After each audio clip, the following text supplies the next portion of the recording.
Nagpalabot sa iya Christmas greetings ang presidente sa Catholic Bishops Conference of the Philippines o kung CBCP nga si Most Reverend Gilbert A. Garcera DD para sa mga tagpalamati kag tumalanaw sang Bombo Radio kag Star FM.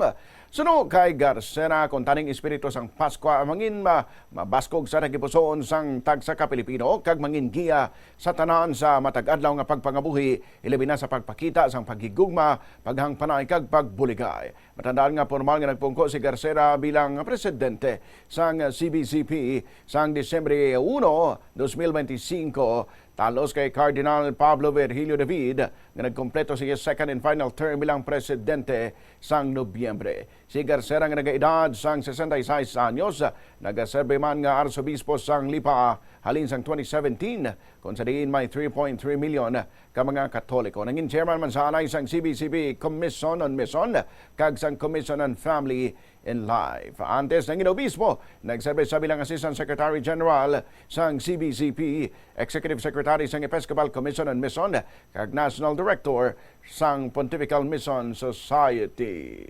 Ito po si Archbishop Gilbert Garcera, ang Arsobispo ng Lipang at sa kasalukuyang presidente ng Catholic Bishops Conference of the Philippines. Sa lahat ng listeners, viewers ng Bombo Radio at Star FM, naway ang diwa ng Pasko ay manahan sa ating puso at maging gabay sa ating gawain. Dalhin natin ang kapayapaan, katarungan at awa ng Diyos sa ating pamayanan. Isang mapagpalang panahon ng Pasko sa inyong lahat.